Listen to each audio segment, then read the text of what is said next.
एक माँ और 3 बेटी हॉस्पिटल से बाहर निकलती हैं। जैसे ही थोड़ी दूर जाती हैं तो पीछे से एक आवाज़ आती है। एक व्यक्ति कहता है उन तीनों लड़कियों से कि बेटी मुझे कुछ खाने को दे दो, या तुम्हारे पास कुछ पैसे हों तो पैसे दे दो, मैंने हफ्तों से कुछ भी नहीं खाया है और मेरी हालत बहुत ख़राब है। जब चारों जनी पीछे मुड़कर देखती हैं तो एक बुजुर्ग व्यक्ति है जिसकी दाढ़ी बड़ी हुई है, फटे से कपड़े हैं मैले से, और उसके पैर में चोट लगी हुई है और जिस चोट में भी उसके पैर में कीड़े पड़े हुए हैं। जब ये देखती हैं तीनों माँ बेटी तो बेटियों की आंखों से आंसू आ जाते हैं और माँ भी उस व्यक्ति की तरफ हक्की बक्की देखती रहती है। तीनों बेटियां जब रोती हैं तो वो व्यक्ति भी उनको देखकर अपनी आंखों में आंसू ले आता है। आखिर क्यों वह तीनों लड़की एक बुजुर्ग भिखारी को देखकर रोने लगती हैं और उनकी माँ भी हैरान और दुखी हो जाती है। दोस्तों, इस स्टोरी में काफ़ी दुख भरी बातें हैं, काफ़ी दुख भरी कहानी है। अगर आप इसको पूरा जानोगे तो आपको समझ में आएगा कि इंसानियत क्या होती है, बच्चों के साथ लापरवाही करनी क्या होती है और अपने परिवार को कैसे संभाला जाता है। सब कुछ आपको इस स्टोरी में मिलेगा। आज की स्टोरी जो काफ़ी दुखी करने वाली है, तो ये स्टोरी छत्तीसगढ़ के रामपुर से शुरू होती है, जहाँ पर 2 पति पत्नी रहते हैं। पत्नी का नाम सबिता होता है, पति का नाम कुमार होता है। दोस्तों, इतनी खुशियाँ इस परिवार के घर में होती हैं, अभी तक एक भी बच्चा नहीं है। ये दोनों जवान अवस्था में हैं और बहुत अच्छे से रहते हैं। सबिता घर का काम करती है, भैंसों का काम करती है। पति जो कुमार हैं वो खेतों पर काम करते हैं और उन खेतों पर ही काम करने से थोड़ी सी जो ज़मीन है उसी से घर का गुजारा चल जाता है। अब सबिता पहली बार गर्भवती होती है। पति कुमार इसका बहुत ख्याल रखते हैं, खाने पीने की चीज़ सभी टाइम से पहले आ जाती हैं और पति अपनी पत्नी पर काफ़ी प्यार निछावर करता है। प्यार निछावर होता है। पत्नी 9 महीने पूरे हो जाते हैं और एक बेटी को जन्म देती है। बेटी को जन्म देते ही दोस्तों इनके परिवार को किसी की नज़र लग चुकी थी, क्योंकि जो कुमार था वो अपनी बेटी को देखकर खुश नहीं होता है और अपनी पत्नी के सामने मायूस सा बैठ जाता है। वो कहता है कि मेरे भाई पर तो लड़के ही लड़के हैं और तुमने लड़की को जन्म दिया है, तब कि मैं लड़के का इंतज़ार कर रहा था। सबिता कहती है कि ऊपर वाले के हाथ में है, मेरे और तुम्हारे हाथ में कुछ भी नहीं है, और ये नन्ही सी जान क्या जाने कि लड़का क्या होता है, लड़की क्या होती है। और वो अपने पति को समझाती है सबिता, और कुमार अपनी बेटी को हाथों में लेते हैं। हाथों में लेकर एक पिता का प्यार जाग उठता है और वो अपनी बेटी को चूमने लगता है दोस्तों, और यहाँ पर सब कुछ ठीक हो जाता है। वो पिता वाला प्यार अपनी बेटी को देता है। धीरे धीरे समय निकलता है, सबिता दोबारा से गर्भवती हो जाती है। यहाँ पर दोस्तों सबिता दोबारा भी एक बेटी को जन्म देती है तो कुमार और हताश हो जाता है और कहता है कि अब की बार भी बेटी। सबिता कहती है मेरे हाथ में है क्या। तो कुमार यहाँ पर उदास रहने लगता है। वो अपनी पत्नी के समझाए पर समझ जाता है और अब सबिता तीसरी बार गर्भवती होती है। तीसरी बार भी सबिता एक प्यारी सी बेटी को जन्म देती है तो कुमार का गुस्सा फूट उठता है। कुमार सबिता पर चिल्लाने लगता है, अभी तो उसकी डिलीवरी हुई है और अभी कुमार अपना गुस्सा सबिता पर निकालने लगता है। सबिता अपने पति का हाथ पकड़ती है, उसको समझाने की कोशिश करती है, लेकिन कुमार समझने को तैयार नहीं था। उधर जो कुमार का बड़ा भाई था जिस पर लड़के ही लड़के थे, वो अजीब तरीके से उसके कान भरता और कुमार अपने घर में लड़ाई करता। बेटी 1 महीने की हो जाती है। दोस्तों कुमार दारू पीने लगा था और नशे में हमेशा टन्न रहता और किसी को भी अपना नहीं मानता। हमेशा नशा करता और जो भी चीज़ उसके हाथ आती उसको बेचकर वो डेली शराब का सेवन करता। धीरे धीरे कुमार ने अपनी सारी प्रॉपर्टी बेच दी। बस एक घर छोड़ा था, जो ज़मीन का टुकड़ा था वो भी कुमार ने दारू के नशे में सारा बेच दिया और उसके भाई अलग से उसके कान भरा करते। पत्नी बहुत समझाने की कोशिश करती है। दोस्तों बड़ी वाली बेटी 8 साल की हो जाती है, तब तक कुमार शराब ही पीता रहता है और ज़मीन को बेचता है। अब सब कुछ बेच जाता है, घर से बर्तन भी बेच जाते हैं और अब सबिता के हाथ में कुछ भी नहीं था। तीनों बेटियां और उनका पेट भरना और चौथा वो नशेड़ी पति, उसका भी पेट भरना। सबिता अब निकल पड़ती है घर से बाहर और एक वहाँ पर जाकर वो बेलदारी करने लगती है, मेहनत मजदूरी करती है। वहाँ से पूरे दिन की जो सबिता को झाड़ी मिलती है उसको लेकर वो घर आती है और कहती है कि आज बेटियों के लिए खाना बनाऊंगी, क्योंकि वो एक टाइम ही खाना खाया करते क्योंकि घर की हालत बहुत ख़राब थी। सविता के हाथ में पैसे देखकर कुमार दरवाजे से ही उसे छीनने की कोशिश करता है तो बड़ी बेटी जो 8 साल की है वो अपनी माँ को बचाती है। जब वो माँ को बचा रही थी, कुमार पैसे छीन रहा था, तो कुमार एक वहाँ पर पत्थर पड़ा होता है वो उठाकर अपनी 8 साल की बेटी के सर में मार देता है और सविता से पैसे छीन लेता है। पैसे छीनने के बाद ना ही तो वो बेटी को देखता है ना ही पत्नी को देखता है, तुरंत ठेके पर जाकर शराब पीने लगता है। उधर सविता अपनी बेटी को देखकर रोने लगती है क्योंकि उसके सिर से काफ़ी खून निकल रहा था। अब सविता अपनी बेटी को एक रिक्शा करती है और उसमें हॉस्पिटल ले जाती है। दोस्तों, हॉस्पिटल जाती है, हॉस्पिटल जाते ही सविता की ज़िंदगी बदलने लगती है। अब वो हॉस्पिटल में जाकर वहाँ पर एक कामनी नाम की डॉक्टरनी थी जिसका वो हॉस्पिटल था। वो बड़ी ही सज्जन महिला थी, उसका स्वभाव बहुत अच्छा था, दूसरों की मदद किया करती थी। वो एक नेक महिला थी, उसका दिल बहुत साफ होता है। सविता कामनी के सामने पहुँच जाती है। कामनी उसकी बेटी की पट्टी करती है, टाँके भरवाती है तो कुछ दवाइयों का पर्चा लिखती है। जब कामनी मैडम दवाइयों का पर्चा लिखकर सविता को देती है तो सविता चुपके से पूछती है धीमी सी आवाज़ में कि मैडम ये दवाइयाँ कितने की आएंगी? तो कामनी मैडम कहती है क्यों, क्या बात हो गई? तो वो सविता कहती है कि नहीं मैडम एक बार बताओ तो सही। तो कामनी मैडम कहती है कि ये दवाई कम से कम 1500 से 1600 रुपये की आएंगी। जब ये वर्ड सुनती है सविता तो अपने सर पर हाथ रखकर ज़मीन पर बैठ जाती है। तो जब कामनी मैडम इन सब चीज़ों को देख रही थी तो वो हैरान हो जाती है और कामनी कहती है कि सविता जी ऐसी क्या बात हो गई जो आप रेट सुनकर दवाइयों के ज़मीन पर बैठ जाती हैं? तो कामनी मैडम के पैरों को पकड़ते हुए रोने लगती है और कहती है कि मैडम मेरी बहुत दुखी हालत है, मेरे पास खाने तक के पैसे नहीं हैं, तो ये 1600 रुपये मैं कहाँ से लेकर आऊँगी और मेरी बेटी कैसे ठीक होगी? कामनी मैडम जो काफ़ी दयालु थी तो वो कहती हैं कि अरे इतनी सी बात है, तुम इस बात के लिए इतनी टेंशन ले रही हो, कोई बात नहीं, ये दवाई तुम्हारी मैं मंगा देती हूँ।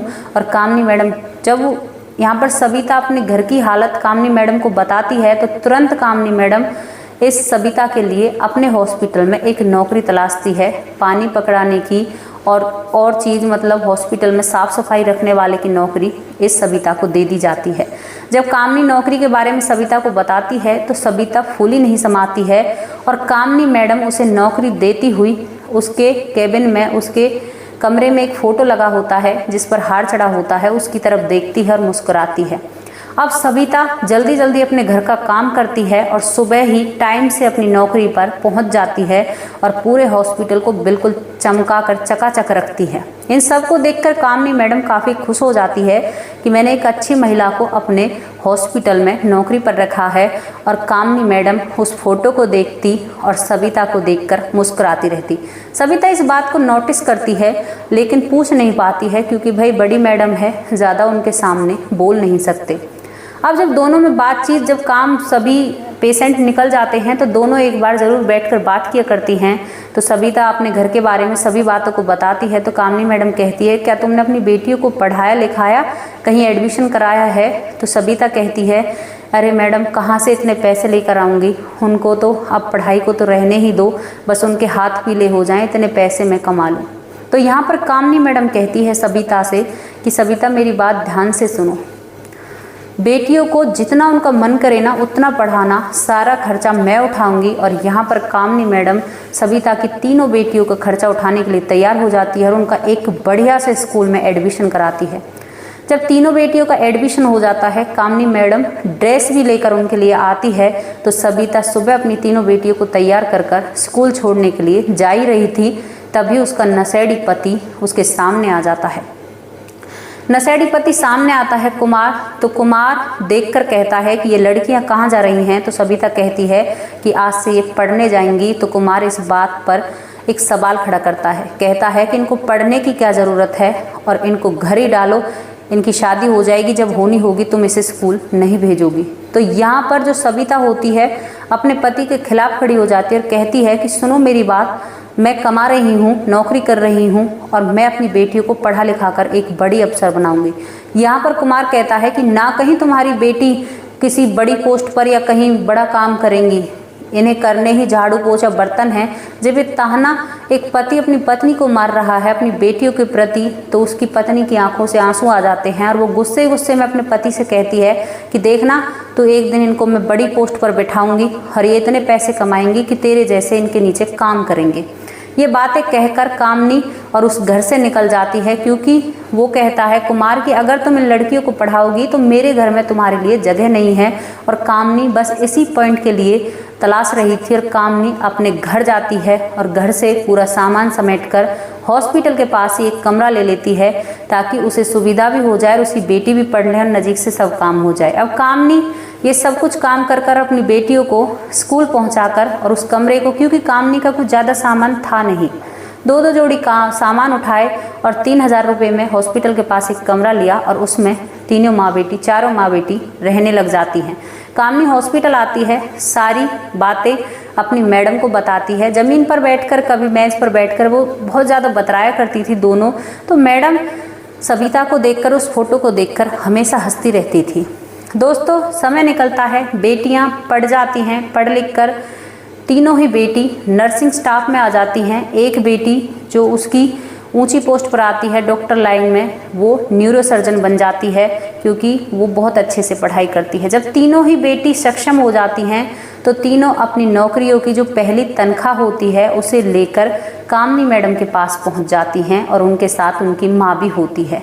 तीनों बेटियां कामनी मैडम के पैरों को छूती हैं और कहती हैं कि मैडम, हमारी माँ के बाद दूसरी माँ आप ही हमारी हो, क्योंकि आपने हमें इस लायक बनाया है कि हम आज अपनी माँ के लिए एक घर खरीद सकें या अपनी माँ को एक अलग ऐसी जगह पर रख सकें जहाँ पर हमारी माँ का मान सम्मान, उसे ये काम न करना पड़े। कामनी देखकर धीमी सी मुस्कुराती है और फिर वो सविता को देखती है और फोटो की तरफ देखती है। तो सविता, अब इतने साल बीत जाते हैं, कई घने ही साल निकल जाते हैं। बेटी 8 साल की थी, आज वो बेटी पढ़ लिख कर अपनी नौकरियों पर तैनात हैं। तो कामनी आज पूछ ही लेती है कि मैडम, तुम बुरा तो नहीं मानोगी, क्योंकि मेरा जीवन आपके साथ कटा है। मैं आपसे एक बात पूछना चाहती हूँ, आप हमेशा इस फोटो पर मुझे देखकर क्यों हंसती हैं? मेरी हिम्मत नहीं हुई, लेकिन आज तो मैं पूछूंगी। तो यहाँ पर कामनी मैडम कहती हैं कि तुम्हें पता है सविता, जैसी हालत तुम्हारी है, किसी दिन मेरी माँ की ऐसी ही हालत थी और मेरी माँ ने हम दोनों बहनों को पढ़ा लिखा कर मुझे डॉक्टर और मेरी बहन जो वकील है, हमें इतनी ऊंचाइयों पर पहुंचा दिया था। जब मैंने तुम्हें पहली बार देखा था तो तुम में मुझे अपनी माँ की छवि दिखी थी और वो ही दिन याद आ गए जो दिन हमने गुजारे थे।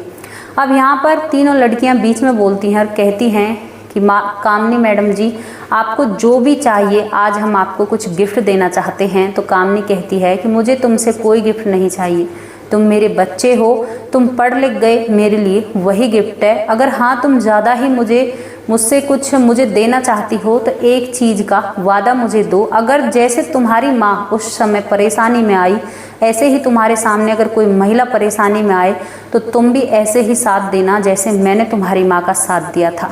यहाँ पर चारों पांचों महिलाएं रोने लगती हैं, क्योंकि इन तीनों बेटियों की माँ भी, जो सविता थी वो भी बुजुर्ग हो चुकी थी और जो कामनी मैडम थी वो भी बुजुर्ग हो चुकी थी और सभी ये तीनों आपस में मिलकर रोने लगती हैं, खूब रोती हैं। कामनी मैडम इनको अपनी बच्चियाँ ही समझती है और यहाँ पर एक बात कहती है कि बेटा, मैंने तुम्हें नहीं पढ़ाया है, क्योंकि बहुत घरों के बच्चे पढ़ते हैं, वही क्यों नहीं इतना ऊंचा पहुंच जाते। काबिलियत थी और तुम पढ़ने में रुचि रखती थी, तभी तुम इतना पढ़ पाई हो, लिख पाई हो। तो इसका क्रेडिट मुझे मत दो, तुम्हारी माँ ने बखूबी मेहनत और मजदूरी कर कर तुम्हें पढ़ाया है। चारों पांचों जनी में बातें हो जाती हैं। अब ये तीनों बेटियां और माँ का सविता बाहर की तरफ चलने लगते हैं, तभी वो आवाज़ पीछे से आती है और उस व्यक्ति को ये देखकर रोने लगती हैं। दरअसल वो व्यक्ति कोई और नहीं था, इन तीनों लड़कियों का पिता था, कुमार, जिसकी हालत बहुत ख़राब थी। कुमार जिसने वो घर भी नशे की हालत में बेच दिया था और वो अब कई हफ्तों से भूखा था, कंकाल वो बन चुका था, उसकी शरीर में कुछ भी नहीं था, फटे कपड़े, पैर में कीड़े पड़े हुए। तो बेटियां अब भी अपने पिता को देखकर दुखी हो जाती हैं और परेशान हो जाती हैं। दोस्तों, यहाँ पर तीनों बेटी अपने पिता को उठाती हैं और जो खुद उन्होंने डॉक्टरी की डिग्रियां की हैं, थोड़ी सी तो खुद अपने पिता का ट्रीटमेंट करती हैं, लेकिन एक बड़े डॉक्टर से अपने पिता का इलाज कराती हैं। उनको टाइम पर दवाई देकर, खाना पीना देकर, अपने पिता को नहला धुलाकर और तीनों बेटियां एक घर खरीदती हैं और उस घर में अपने माँ बाप को ले जाती हैं। यहाँ पर सबिता अब अपने पति से कहती है कि आपकी हालत भी ठीक हो गई, आप भी ठीक हो गए, अब मुझे ये बताओ कि तुमने घर कैसे बेच दिया। तो यहाँ पर कुमार कहता है कि सबिता, तुम्हारे जाने के बाद मैंने घर भी बेच दिया और मैं दर बदर उस घर की दारू पी गया, कुछ पैसे भाई ने ले लिए और मैं अब सड़कों पर घूमने लगा आवारा, नहीं नहाने को था, नहीं खाने को था और तुम्हें मैं उस हालत में मिला। वो सभी लोग बहुत अच्छे से रहते हैं, बेटियों की शादी का भी सोचा जाता है, बहुत कुछ उस परिवार में होता है, लेकिन उन बेटियों ने एक शहर में घर लेकर अपने माँ बाप को एक घर में ले जाकर बिठा दिया और उन लड़कियों की माँ ने इतनी मेहनत की थी अपनी बेटियों के साथ कि उन्हें ऊंचाइयों पर पहुंचा दिया था। दोस्तों, कैसी लगी आप लोगों को ये स्टोरी? इस स्टोरी में काफ़ी कुछ सीखने को मिलता है कि महिला चाहे तो कुछ भी कर सकती है और नेकी अगर किसी के अंदर हो तो सामने वाले का अपने आप भला हो जाता है। ना तो सबिता उस दिन उस डॉक्टर मैडम के पास जाती और ना उसकी बेटियां डॉक्टर बन पाती और ना ही कुछ आगे होता। शायद वो यही लड़ाई में अपना जीवन बिताती और बेटियां अनपढ़ रह जाती और कुछ भी फ्यूचर उनका नहीं होता। तो दोस्तों, यहाँ पर कहते हैं ना कि जो भी होता है वो अच्छे के लिए होता है और अच्छा होता रहे तो बहुत ही अच्छा है। कैसी लगी आप लोगों को स्टोरी? अपनी राय कमेंट बॉक्स में जरूर रखना। कल फिर हाजिर होंगे एक और ऐसी ही सच्ची स्टोरी के साथ। तब तक के लिए नमस्कार, जय हिंद, जय भारत। और दोस्तों, अपने परिवार में खुश रहना सीखो। खुशी एक बहुत अच्छी दवाई है सब दवाइयों के आगे।